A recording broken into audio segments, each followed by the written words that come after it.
Chapter 5, Evils Lurking Near. Meanwhile, when Rio was dining together with Liselot at her estate, by her invitation, Alphonse Rodin had apologized to Rio, split ways with Stuart Huguenot, and was visiting the forests to the west of Amand with a few other knights. Alphonse was currently walking along the road to the west. His goal was to, of course, investigate the cause of the huge spawns of monsters and confirm that no more savage monsters lurked in the woods.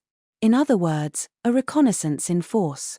At the request of Duke Huguenot, an advance party was formed consisting of mostly knights traveling together with them, which he was made to join on their mission. Incidentally, Stuart was confined to house arrest on Duke Huguenot's order, remaining at the mansion.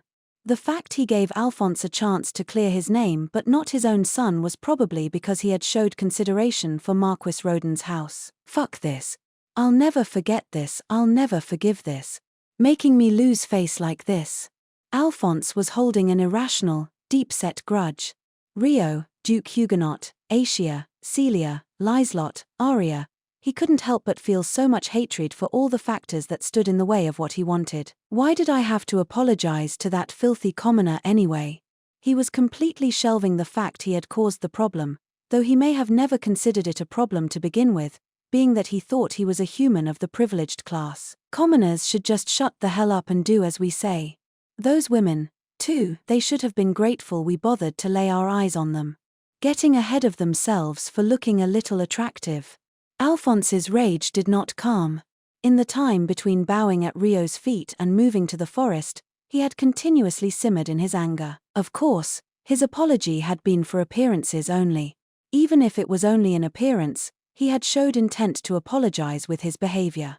Duke Huguenot's intervention meant a settlement contract had been formed. Alphonse could no longer touch Rio and the others. In other words, he had been utterly defeated. On top of that, Duke Huguenot had stamped him as an incompetent person. Fuck, fuck, fuck, fuck. I'm not at fault. I'm not incompetent. Alphonse couldn't forgive the current situation. A high-class and talented individual like him could not accept the fact he was being outright rejected by society. First is that damn Duke. Just watch, you old fool. I'll show you what I'm worth. A strong desire to prove himself was welling up within Alphonse right alongside his rage. He wanted to prove Duke Huguenot wrong so much, he could barely stand it. I'll definitely achieve something here. Alphonse harbored his ambitions with eagerness. He had been glaring around at the surrounding forest, searching for a target to vent his bitterness against. Oi, Alphonse. You've been restless for a while now. I get that you're annoyed at being scolded, but we're mid-mission right now. Get your head in the zone. The commanding knight of the investigation squad was unable to ignore Alphonse's clearly bad mood and gave him a warning. TCH, Alphonse clicked his tongue. The commanding knight was in his mid-20s, normally acting as the vice-commander of Flora's elite guards, but Alphonse's family was higher ranked. Any speech from a person of lower social status would only fall upon Alphonse's deaf ears at the moment. Hey, I don't like your attitude. The commanding knight frowned. Even if Alphonse was from a better house, he was the superior rank military-wise, and proud of obtaining his position through his own ability. That wasn't my intention. I'm just on edge from my hatred of monsters. More importantly, how long are we going to walk along this road for? Let's go into the forest already. Alphonse huffed with a rebellious attitude. We are merely an advance party dispatched to strengthen guard patrol. Reconnaissance in force is part of our mission, but our goal is not to exterminate monsters, the commanding knight replied in an unhappy voice. At that, the knights that had formed lines while on guard of their surrounding started being distracted by Alphonse and the commander's conversation. You say that, but what if a minotaur appears in the city? Alphonse objected with a more aggressive attitude than usual. Cut that out already. That's why we're currently strengthening the city's security. It's not something for a mere foot soldier like you to worry about. You just follow your orders, the commanding knight scolded Alphonse a bit harshly. Mph, what a coward, Alphonse muttered quietly. The commanding knight finally seemed to snap, arguing back aggressively. And here I was being considerate, since you're clearly still a child. Would you like to head into the forest alone instead? You may be able to encounter a minotaur, as you seem to wish. Alphonse frowned deeply.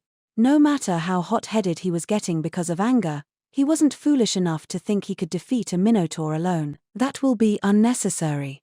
From out of nowhere, an unfamiliar man's voice echoed loudly. Who's there? The knights looked around them in a hurry. Two men appeared from the forest, stepping onto the road. One was Reese, wearing a black hood to cover his appearance, and the other boldly had his face on full display. The man with his face revealed looked to be in his prime adult years, a sword hanging from his waist and in an outfit fitting for a mercenary. His name was Lucius. While his facial features were refined, he emitted a wild aura filled with confidence and spirit. There are no monsters in the forest right now, Lucius said, approaching the knights without hesitation. Once he was within 10 meters of the knights, the commanding knight shouted an order in a stern voice. Freeze. Yeah. Lucius did as he was told. Are you an adventurer of Amand? The commanding knight asked. Nope, that I am not. Lucius shook his head casually. How suspicious. Then what were you doing in the forest? The knights fixed their dubious gazes on Reese, who was standing behind Lucius. Why, being suspicious people, of course. And would you lot be the knights from the kingdom of Beltrum? How do you know that? Lucius' question made the knights all the more wary at once. Well, there is only one group of knights staying in Amand right now, after all. The elite knights escorting Princess Flora, that is. When Flora's name came up, the knights' expressions became even more grim. Who the hell are you? I have a little business with you lot. Seems like there's about 20 of you. And all youths, at that. Lucius smiled with extreme cheerfulness, looking around at the knights. Come to think of it, you were a former noble of Beltrum, weren't you? Are there any faces you recognize? Reese asked from behind Lucius. Nope. But it wouldn't change a thing if there was. That's good to hear. Their bodies will be satisfactory, so I'm counting on you, Reese said in a flat voice. What a pain. Should we just mess them up a bit and restrain them? Alphonse drew his sword. It was the perfect opponent to take his irritation out on. Wait, I want to talk to them some more. The commanding knight tried to continue with his interrogation, but, there's a lively one among them. How nice.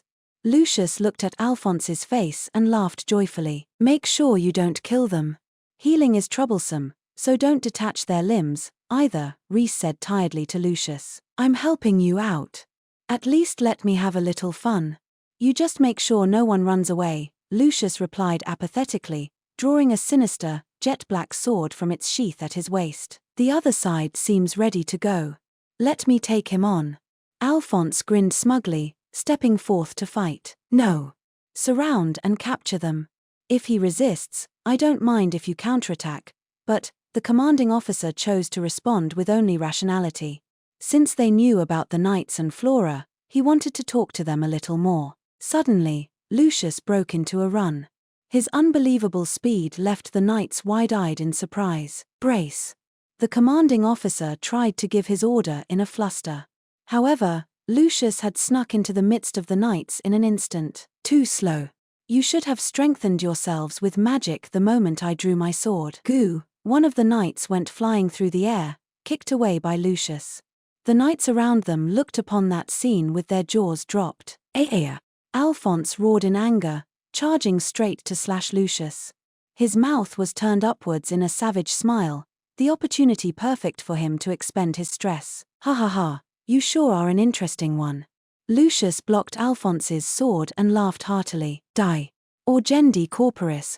Alphonse used physical ability in chanting magic as he put more strength into his sword. The spell circle appeared just a moment later, making strength swell within him and helping him push his sword forward with force. However, Lucius took a graceful step backwards and retreated. I'll leave you until last. Come on now, how about you lot activate your enhancement magic too? Lucius said to Alphonse, before provoking the other knights into action. Coup, Orgendi corporis. The knights, in anger, each enhanced their physical abilities with magic one by one. Fine, kill that one. Just leave the hooded man instead, the commanding knight said, having finally considered Lucius' killing intent. Yeah, give it your best shot. Lucius shouted, jumping into the group of knights himself. Of course, the knights swung their swords to slay Lucius. However, Lucius slipped through the swinging slashing swords, enjoying the thrill. "What's the matter, huh? Is this all you can do? Entertain me more." Damn it. The knights felt like they were hallucinating, cutting through nothing but fog. No matter how many times they swung their swords, despite being certain they would make contact, their blades could not reach Lucius. Lucius swung his sword, pulling it back at the last moment before it could kill any of the knights. Occasionally, when the knights thought he was attacking, he would just deflect their attacks and do nothing else. "This guy's toying with us," the knights concluded as Lucius laughed cheerfully at them. There was no doubt Lucius was insane, genuinely enjoying this situation of slipping through the flashes of swords. Time passed like that until Lucius spoke up, his tone full of boredom. Guess it's time to lower the numbers." The end of his sword drove into the solar plexus of a knight, making him groan in agony. "Goo. Now it's my turn to attack." Lucius laughed brightly and began his counterattack. "Gah! Ha!" He struck 2 knights with his fist and foot, making them collapse on the ground. No sooner had he done that, the next knight was being blown back by Lucius, flying through the air in a dramatic fashion. It was as though Lucius could read the movements of the knights completely, aiming for their weak points, moving before they could respond, and reaping them of their consciousness one by one with his blows. In no way, Alphonse watched his colleagues get taken down helplessly and found himself frozen in shock, before he suddenly returned to his senses and looked around. Their overwhelmingly advantageous situation had been flipped in an instant. Even at this moment, the number of knights that were safe was dwindling. At that moment, Alphonse felt their defeat at hand. At this rate, they would lose. As he came to that realization, another knight, then another, fell to the ground. "Wow, it sure is easier to move around when the numbers have decreased. I can go even faster now." Lucius moved even faster than before, with no rhyme or reason to his actions. His speed was faster than that of the knights that had enhanced their physical abilities with magic. That movement. An enchanted sword. Alphonse thought, inferring the reason as to why Lucius' physical abilities were far beyond the norm. There was only one way he could have moved faster than their magically enhanced selves. Enchanted swords this, enchanted swords that. It's unfair. If I had one too, I could have. As someone without one, Alphonse felt deep envy, as unproductive and meaningless an emotion as it was to have at the moment. The likelihood of him escaping was growing smaller by the minute. Goo. Struck by a knee blow, another knight fell to the ground. "For more left," Lucius said, looking over the cleared view of the road. Over 20 experienced knights had been reduced to 4 in less than a minute. Impossible. Alphonse thought in a daze. When he looked around, the only people who were still conscious and on their feet were the 4 knights, including him and the commanding officer, as well as Lucius and Rhys. "Thanks to you, I've made much progress in retrieving the unconscious knights." Rhys was observing Lucius and the knights from a small distance away, having gathered all the knights Lucius defeated without anyone's realization. "They were all out cold. One last job left, it seems. It'll be your turn soon too, yeah?" Lucius said, looking at Alphonse, who had completely lost the will to fight. Eek. Alphonse backed away reflexively in fear. No, it wasn't only Alphonse. The other remaining knights had lost their will to fight as well, inching backwards away from Lucius. "Run. Retreat," the still unharmed commanding officer yelled. Immediately, the 4 knights, including Alphonse, broke into a run down the road. "IITs for help. I need to call for help. This is just a strategic retreat," Alphonse told himself as he desperately ran. There was no trace of the enthusiastic spirit he had when he wanted to take down a minotaur to clear his name. "Did none of you see our difference in physical abilities when I was fighting? Hey, even if you run, I'll just catch up to you," Lucius said in a voice filled with scorn before kicking off from the ground and chasing the knights. The distance between them closed in an instant, but the desperate knights didn't realize it. "Ha, ha," Alphonse panted, focusing solely on moving his feet. Eventually, a sword reached out from behind him, passing a hair's breadth away from his cheek. Wah. Unable to press on any further, Alphonse stepped to the side and haphazardly swung his sword at Lucius, but his sword slashed through the air in vain. "What?" Alphonse's eyes widened in shock. Lucius was standing 10 meters behind Alphonse, a wicked grin on his face. He watched Alphonse as he kicked the commanding officer. Impossible. His sword was right there. Did he fall back to that position in an instant? Alphonse's eyes widened in astonishment as he touched his cheek where the cold sensation of a sword had touched his skin moments earlier. You're the last, as promised. Don't give me too much trouble, Lucius quipped tiredly. Jigu, unable to say anything in return, Alphonse backed away slowly. He glared at Lucius with deep hatred, as though he was looking upon something that spooked him. You really do have quite the look in your eyes. Lucius stared back into Alphonse's eyes and swiftly walked over to close the distance between them. Alphonse shrunk back, unable to move. What? There was nowhere to run anymore. Even as Alphonse replied to Lucius, he was groping for a path of survival. It's those eyes of yours that show sly cunning. You may or may not be the one, Lucius grinned, his words full of meaning. H. Alphonse mumbled, having no idea what he meant. Well. In any case, I've become bored. Let's end this, shall we? When Lucius closed the distance further, Alphonse yelled out in a fluster. Wait. If it's money you want, I'll pay you. I'll even stay quiet about you guys. Money. Alphonse seemed to pique Lucius' interest, as he stopped moving forward and grinned in delight. All right. It looks like I can negotiate with money. Seeing the space for negotiation made Alphonse grin in response. You really are an interesting guy, Lucius huffed through his nose, approaching Alphonse once more. Meanwhile, at the governor of Aman's estate, Rio had just finished his meal with Liselot and was about to leave. Liselot and the others had come to the garden to say goodbye. It's an honor to be seen off by everyone. Thank you very much for everything today. Rio drew his right hand over his chest and bowed his head at those present in respect. Thank you for coming over today. I'll send a messenger on another day in the future, so it would be lovely if you could stay in Amand a little longer. Of course, if you need anything, you are free to visit my estate at any time, Liselot offered respectfully. Rio gave a friendly smile as he nodded. Yes, I appreciate your offer. Unexpected events had happened one after another, but all's well that ends well, after all. Thanks to everything, he had been able to form a close friendship with Liselot. For the record, defeating the Minotaurs to save Liselot and Flora was considered such a meritorious deed, they had yet to decide what to reward Rio with, requiring more time to examine the case. It was decided that he would visit Liselot's mansion again in the future about the matter. In other words, they would continue to be friends from here on out.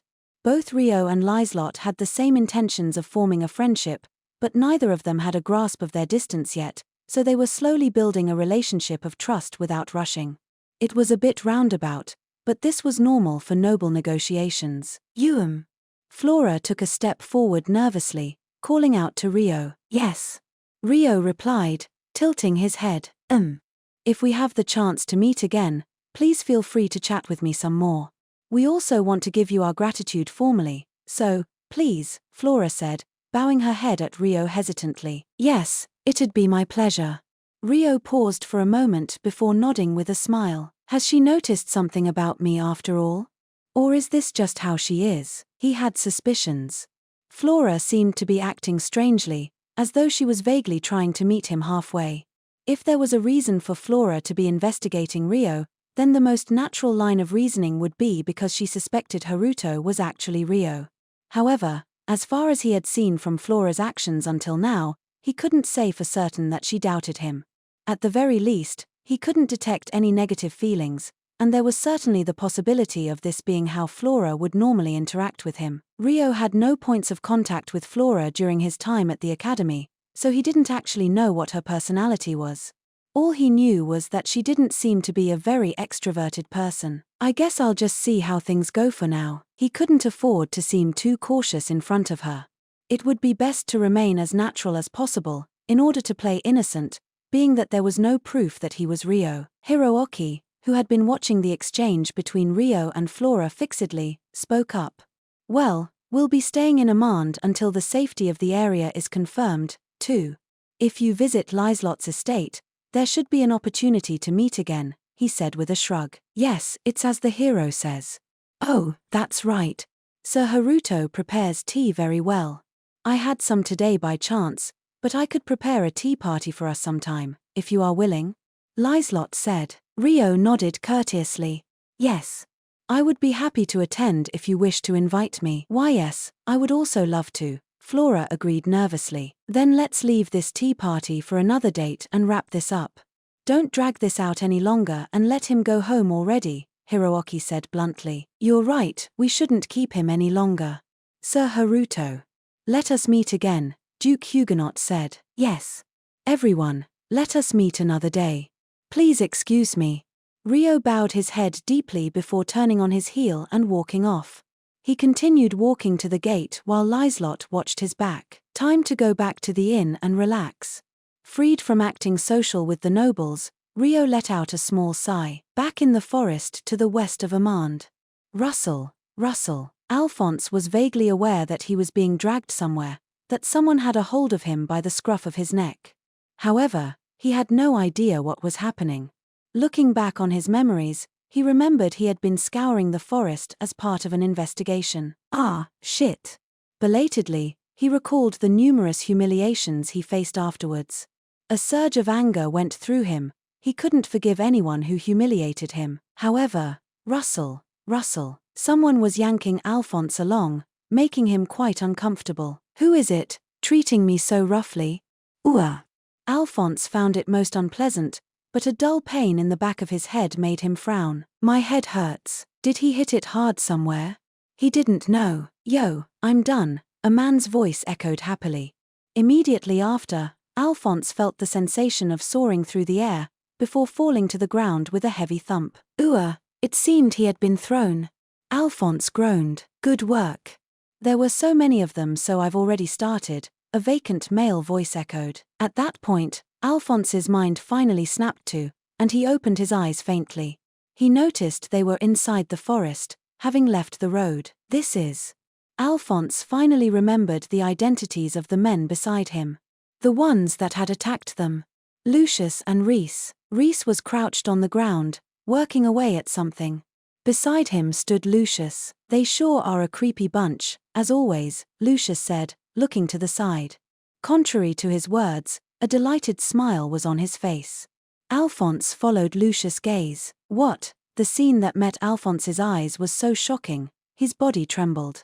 He could feel his mind reeling instantly. Those are the humanoid monsters that attacked us on the road yesterday. Why are they wearing the elite knights' uniforms? Dark-skinned revenants wearing the same knight uniform as Alphonse stood around in swarms. All the revenants were hairless, their facial structures lacking individuality. However, there was no sign of the savagery witnessed in the ones from yesterday, all of them staring into space with vacant eyes. What's the meaning of this? Alphonse's mind couldn't keep up. Oh, it looks like someone's awake. Reese looked at Alphonse with a truly wicked smile. TCH. Alphonse trembled with a flinch. I held back a little on this one. Here, have a look. Lucius chuckled with a grin, grabbing Alphonse's head and lifting it up. His gaze was led to where Reese was crouched and beyond. Alphonse's fellow knight was lying there. Seeing him made Alphonse's face twist. There was something wrong with him. The knight was giving small, soundless screams as his body gave abrupt, twitching jerks. Reese was holding down the knight from above, his mouth curved into a creepy grin. Oh my, is this too much for you to witness? He's just about to transform. As he did so, the knight's body shook violently. What did you do? What is that? Alphonse asked in agitation. The person who had once been Alphonse's colleague was, at that moment, rapidly transforming into a non-human life form. All the hair fell out of his body, his skin darkening in color, audibly hardening in texture. Though it was wearing his knight uniform, it was undoubtedly a revenant. There were absolutely no traces of his former form left. If Alphonse hadn't known who it used to be before, he wouldn't have been able to identify it. Remodeling the human body. A recreation of the soul and flesh. However, to remodel while they're still conscious makes them struggle tremendously, so it's more effective to recreate them while they're knocked out, Reese answered in a somewhat cheerful voice. Indeed. The evil was too much for Alphonse to bear, making him feel nauseous. Reese, meanwhile, ignored Alphonse. Lucius, could you please strip them of their clothes? We don't want to leave any evidence that the original bodies of the revenants were humans. No way, I have no interest in stripping dudes of their clothes. Do it yourself later. Rhys shook his head in disapproval. Good grief. Ingar, ha! Alphonse was coughing violently, gasping for breath. Rhys watched him. So, why is he still conscious? Test it out on him, your final form of the revenants. I reckon he has the qualities for it, Lucius answered with a grin. It'd be a waste of a body and materials if it fails, though. Body aside, the gems used as materials are valuable, you realize? The chances of succeeding at the final form are low as well. Just this one time is fine, isn't it? You're gonna make the rest of the guys here into the enhanced model, no? If you add all the pieces in your hand together, it's plenty of power to attack a Mand with. I suppose that's true. Rhys stood up with a small sigh. Leaving the newly completed revenant behind him, he approached Alphonse. There we go. With a carefree word of encouragement, Lucius pinned Alphonse's arms behind his back and made him stand up. I'll let go. Don't come any closer. Stop. You monster. Alphonse struggled as he yelled, eyes never leaving the monster that was his former colleague. However, he was unable to break free from Lucius' abnormal strength. Let's have a look. Rhys stood before Alphonse. At some point, he picked up an eerie jewel-like stone in his hand, its size the same as a fist. Goo! The stone was thrust into Alphonse's chest like piercing through water, and he couldn't hold back his groan. Yet despite the strange, foreign sensation, there was no pain. It doesn't hurt, right? That's because I'm not harming your physical body, Rhys explained cheerfully, his hand in Alphonse's chest. He leaned in to whisper into Alphonse's ear. Both your body and soul will start to hurt from here. Goo, ha! Alphonse gasped in agony. His heart was hot, his body was hot, and it felt like he was going to melt. He was hit with the urge to spit out everything inside his body, but he wasn't able to. This will take some time. They were crueler than the verdict of a demon declaring death.